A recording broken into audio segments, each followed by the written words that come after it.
I'm going to live at my parents' house starting in 3 days. Saying that was my eldest son, whom I had been avoiding until now. Despite thinking he couldn't hear me, I could hear his wife and their high school sophomore child on the other end of the phone. That's great. From now on, Grandma can take care of all the housework. Yay! Let's have her make snacks every night. And of course, we'll get an allowance, right? Of course. All grandparents are sweet to their grandchildren. Hearing the voices of my son's wife and grandchild planning to leave all the housework to me and even expecting an allowance, I couldn't help but frown. Living in the family home is out of the question, I said, but my son on the other end of the phone didn't think about the meaning of my words and just said, "It's fine, it's fine. Mom must be lonely by herself, right? I'll live with you, no choice," and then hung up. I never said I was lonely and wanted to live together. What kind of misunderstanding is my son under? If they do move in, it's going to be troublesome. Well, I've decided to not get involved and just observe from a distance what happens to them. It won't hurt me anymore, no matter what happens to them. Emily, my name is Emily. Since my husband passed away last year, spending time in the family home has become a bit burdensome. The house feels too big for me to live alone, and it's just lonely without my husband, who used to live with me. So, since becoming alone, I was thinking of moving to a smaller place. But even if a single person moves to another property, the loneliness remains the same. As I was thinking about this, I received a message on my smartphone. It was from my high school-aged granddaughter.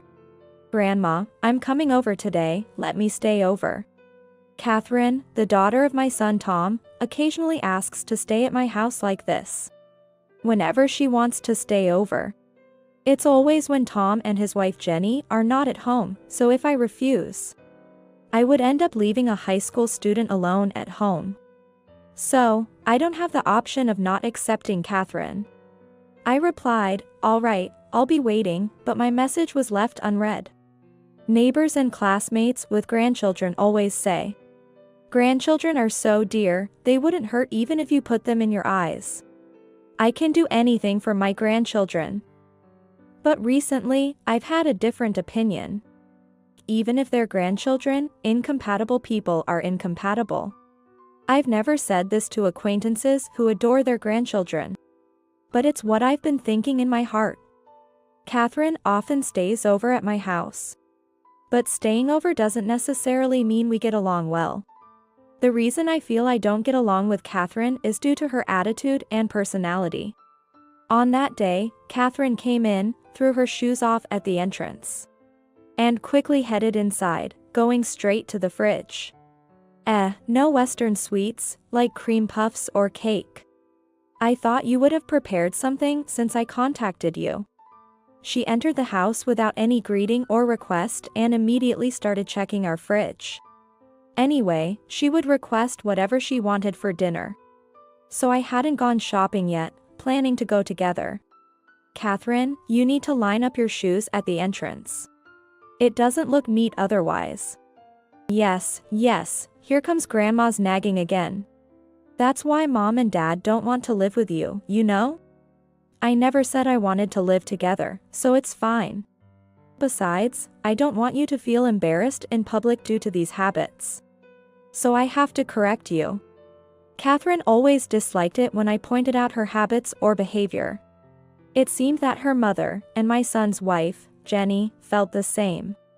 One time when Jenny left her shoes scattered at the entrance, I said, "Jenny, please line up your shoes." She retorted, "It's none of your business." I hate being told what to do. Is this some kind of harassment? You're just lonely because Tom was taken away from you. I'll never give him back. Jenny reacted disproportionately to my simple request. I don't think of Tom as having been taken away by Jenny, nor do I want him back. Jenny seemed to misunderstand that I resented her for marrying Tom and taking him away. Well, ever since I pointed out something to Jenny, She started avoiding my house, perhaps disliking my corrections. Since I prefer to avoid unnecessary involvement with people like her, I didn't interact much with Jenny. My late husband also used to say, "There's no need to forcibly interact with such difficult people. There's no benefit in stressing ourselves out." So, we didn't have much to do with them. However, since my house is just 2 train stations away, Catherine often comes over. The reason isn't charming, like wanting to see her grandparents, but because her parents want to go out and leave her with us. In short, Tom and Jenny would plan their outings without checking if I could watch Catherine. And then Catherine would contact me on the day. If she contacted me earlier, I would ask, "Couldn't you have chosen another day?" So, it became a pattern that she suddenly announced her stay on the day. My husband and I repeatedly said, "Last minute troublesome." But Tom and Jenny never listened, assuming old people don't have anything to do anyway. Catherine seems to overestimate her presence, thinking, "You must be happy since your granddaughter is visiting, right?" My husband and I were troubled by our son's family. And this didn't change even after my husband passed away. The family's demands seemed to grow stronger than when he was alive. This pen looks expensive. Since it belonged to Grandpa, it's okay for me to have it, right? Thank you. Despite my silence, Catherine was trying to pocket my husband's fountain pen, a memento. I quickly grabbed Catherine's wrist to stop her. "Wait, that's Grandpa's cherished fountain pen. It's not expensive, just well used." As I took it back, she said, "Oh, I thought it was something valuable," without an apology, and returned to the living room. Entering the study without permission and trying to claim others' belongings as one's own is not normal, even if she's still a child. What will happen if she takes a friend's belongings and it becomes a serious issue? Despite my scolding Catherine for trying to steal, she ignored me completely, as if it were nothing. After Catherine left, Jenny called me angrily, having heard about the incident from her daughter. "Don't you love your granddaughter? Calling her a thief, that's the lowest, you're not human." She accused me, although I never called Catherine a thief, however. She indeed tried to take the pen. Moreover, since she thought the pen was valuable, she probably intended to sell it. Even so, Jenny, it's absurd to just take my husband's mementos as her own, even if she's family. Haven't you taught her what's wrong? Considering Catherine's lack of discipline, maybe Jenny herself has a habit of taking others' belongings. If Catherine doesn't line up her shoes because Jenny doesn't, then Catherine won't change her behavior either. Thinking about this, I felt uneasy about Jenny's parenting. Well, I'm not Catherine's mother, and Jenny is, so I can't say too much. However, it seemed Jenny was more upset about being reprimanded by me than the content of the advice. Saying, "You're so noisy, speaking ill of family is the worst. Maybe I should stop leaving Catherine with you." As if watching Catherine was somehow a benefit for me. I never said I wanted to look after Catherine. If this continues, I'd rather she didn't come at all. She doesn't have to come. Tired of Catherine's behavior and actions during her visits since my husband's passing, I said this. The conversation with Jenny ended there, and for a while, Catherine did stop coming to our house. I decided to get my surroundings in order now that my son's family wasn't causing me trouble. So I started to make various arrangements. First, the house I was living in had been my husband's since he was a child, and was now quite run down in places. So, I decided to buy a new house. I had been considering moving, but the thought of leaving this house with all its memories and living alone in a small room would emphasize my loneliness. I had been hesitating to act, but then a close friend of mine, who had also lost her husband, suggested, "Our kids are grown and on their own now, how about room sharing?" Another close friend, who had recently gone through a late life divorce, also joined in, asking, "Can I join in on this room sharing idea?" I decided to share a house with these friends, with whom I've had a relationship for over 50 years. And we decided to build a new house. We bought a new house for $500,000. I'm sure our lives will be much more enjoyable from now on. As I was thinking this, I received a call from Tom for the first time in a while. Until now, I only heard from my son's family when Catherine wanted to stay over, or when Jenny would berate me. The last time Tom contacted me directly was 5 years ago, asking to borrow money. This is perfect. I need to tell him about the new house and the room sharing. I thought as I answered the phone, but Tom's first words were shocking. Mom? It's me, Tom. We're going to live in the family home starting in 3 days. What? His sudden words made me forget everything I was going to say. I could hear Jenny and Catherine's voices on the other end, even though Tom seemed to think I couldn't hear. That's great. From now on, we can leave all the housework to Grandma. Yay! Let's have her make snacks every night. And of course, we'll get an allowance, right? Of course. All old people are sweet to their grandchildren, after all. Jenny is already an adult, and Catherine is in her second year of high school. Yet what are they talking about? Taking life too easy seems to be the perfect phrase for them. Living in the family home is out of the question, I said. But Tom on the other end didn't consider my words at all, confidently saying, "It's fine, it's fine. Mom must be lonely by herself, right? I'll live with you, no choice." And then he quickly hung up. What does he mean by "it's fine"? It seems Tom suddenly decided to move and live with me in the family home. But I've already decided to move and bought a new house.